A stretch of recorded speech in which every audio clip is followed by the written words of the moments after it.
बिस्मिल्लाहिर्रहमानिर्रहीम। अस्सलाम वालेकुम दोस्तों, कैसे हैं आप? उम्मीद है आप ठीक ठाक होंगे। जी अल्हम्दुलिल्लाह से मैं भी ठीक ठाक हूँ। दोस्तों आज की वीडियो है साग के मतलब। जी हाँ, साग जो कि सरसों का साग होता है। साग की दो तीन किस्में हैं और आज हम बनाने लगे हैं गोभी सरों का साग। और गोभी सरों का साग बनाने के साथ साथ आपके साथ हमने शेयर करनी है कुछ टिप्स एंड ट्रिक्स। आपने रहना है वीडियो के साथ साथ। और हम आपको बताने वाले हैं आज के साग जो है वो किन लोगों को खाना चाहिए और किन लोगों के लिए नुकसानदेह भी होता है। साग शुगर के मरीज़ों के लिए बहुत बेहतरीन ग़िज़ा है, लेकिन इसके साथ साथ अगर आपका ब्लड प्रेशर तेज़ होता है शुगर के साथ साथ तो फिर आप एहतियात बरतिएगा, क्योंकि साग के अंदर हम डाल रहे हैं बाथू। ये बाथू है, ये एक जड़ी बूटी है जो कि गंदम के अंदर अगर हो तो गंदम का सत्यानाश कर देता है, लेकिन साग के अंदर ना डले ये बाथू तो साग का मज़ा करकरा हो जाता है। और हम सब जानते हैं कि इंसान का रिश्ता सब्ज़ पत्तों वाली सब्जियों और साग के साथ बहुत पुराना है।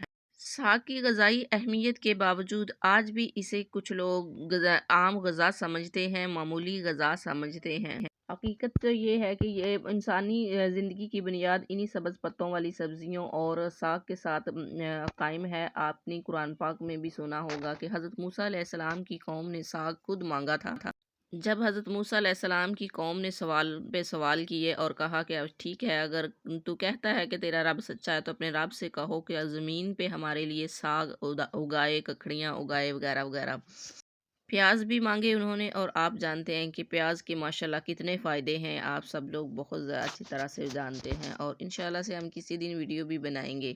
चलिए तो स्टार्ट करते हैं अपनी आज की वीडियो की। हमारे पास साग है, साग काफ़ी देर का आया हुआ है और यहाँ पे मुरझा सा गया है। अकेली होती हूँ, आपको पता है, कैमरा भी पकड़ना होता है, सारे काम बच्चों को, और अगर कोई आके बैठ जाए हमसाई वगैरह तो उनको भी देखना होता है, और अगर कहीं जाना होता है तो वो भी देखना होता है। साग माशाल्लाह से मेरे पास बहुत ज़्यादा है, लेकिन मैं जब जो तैयार करूँगी तो बहुत थोड़ा-सा करूँगी, जस्ट दिन रात हो जाए, मतलब एक हंडिया के जितना। और जी साग की जो गंदलें होती हैं इनको आपने बिल्कुल नहीं उतारना। हाँ, जो सख्त डंडियाँ जो खुश्क सी होती हैं उनको उतार लें, जो चीड़ी सी होती हैं, और इनको आपने ऊपर से छील लेना है। छीलने के बाद आपने काटना है। जी अल्हम्दुलिल्लाह से साग हम काट चुके हैं, पालक हमारी आ चुकी है। पालक एक जगह से नहीं मिली थी, थोड़ी मिली थी तो दूसरी जगह से लानी पड़ी। और यहाँ पे हम आपको दिखा रहे हैं कि माशाल्लाह से हमने इतना साग जो है ना जमा कर लिया है, और ये छप्पर वाला साग जो है ना हम फ्रीज़ कर लेंगे फिर के लिए। और रोज़ी का मालिक अल्लाह ताला है, परिंदे रिज़्क जमा नहीं करते। देखिए ज़रा, इंसान के काम के फिर के लिए जमा कर लेता है, और ज़िंदगी का पता नहीं होता। कहा जाता है ना, आगा अपनी मौत से कोई बशर नहीं, सामान 100 बरस का पल की खबर नहीं। लेकिन अल्लाह पाक मुझे, आपको, हम सबको ज़िंदगी अता फ़रमाए और आपके साथ मेरा रिश्ता यूं ही जुड़ा रहे, और आप मेरी वीडियोस को अच्छे तरीके से देखते रहें। यहाँ से पालक का भी हाल देखें, बेचारी सो सी गई है, और जी इसको भी मुठियाँ बना के रख ली हैं। और मेरी सासू माँ आ गई थी तो उन्होंने मेरे साथ हेल्प कर दी। घर थोड़ा दूर है उनका, लेकिन मेडिसिन वगैरह लेने आते हैं हमारी तरफ, पास ही है डॉक्टर, तो फिर वो मेरी पास भी आ जाती हैं, तो उन्होंने मेरी काफ़ी हेल्प करवा दी। तो यहाँ पे साग को हम अच्छे तरीके से धो लेंगे, खुले बर्तन में धोएंगे। साग को काट लेंगे, काटने के बाद जो है ना अच्छे तरीके से आपने खुले बर्तन में धोना है, क्योंकि इसके ऊपर धूल मिट्टी होती है, बाहर खेतों से आया होता है ये, और आपने धोना अच्छे तरीके से है। साग को मैंने वैसे भी धो लिया था, धो के तो चारपाई की पाँव की तरफ डाल दिया था ताकि पानी नुचड़ जाए और मुझे बाद में थोड़ा ही धोना पड़े, ज़्यादा मेहनत ना करना पड़े। आप भी ऐसे कर सकते हैं, साबुत साग को धो सकते हैं, यानी कि काटने से पहले अगर आप धो लेते हैं तो वो बड़ा आसान रह जाता है हमारे लिए काम। और यहाँ पे पानी बहुत ज़्यादा इस्तेमाल होता है। और जी साग जो है ना हमारा अल्हम्दुलिल्लाह से पक के गल चुका है। गलने के साथ साथ आपने बिल्कुल इसमें कोई चीज़ नहीं डालनी, मैंने तो कुछ नहीं डाला। कुछ लोग काफ़ी चीज़ें साग को पकाते वक्त ही डाल लेते हैं। ये हम आपको अपना ट्रेडिशनल अंदाज़ जो है, स्टाइल जो है साग पकाने का, रवायती स्टाइल जो है वो पकाना सिखा रहे हैं या बता रहे हैं। साग गल चुका है और जस्ट मैंने इतना को निकाला है, और ये मदानी है लकड़ी की, इसको कुछ लोग मदनी भी बोलते हैं। इसको आप वो जो है कह सकते हैं, आप मिक्सी में भी कर सकते हैं, आप ग्राइंडर में भी कर सकते हैं, लेकिन वो बहुत ज़्यादा बारीक हो जाता है, मलाई सी बन जाती है, तो वो हमें नहीं चाहिए। आटा इसमें हम शामिल करेंगे।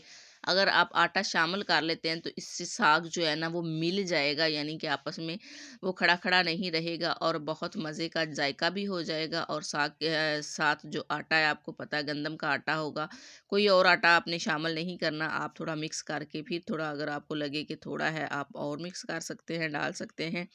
इसको अच्छे तरीके से हमने इस शक्ल में लेके आना है। ये हमारे पास बिल्कुल माशाल्लाह से बारीक हो चुका है। आपने इसी शक्ल में लाना है।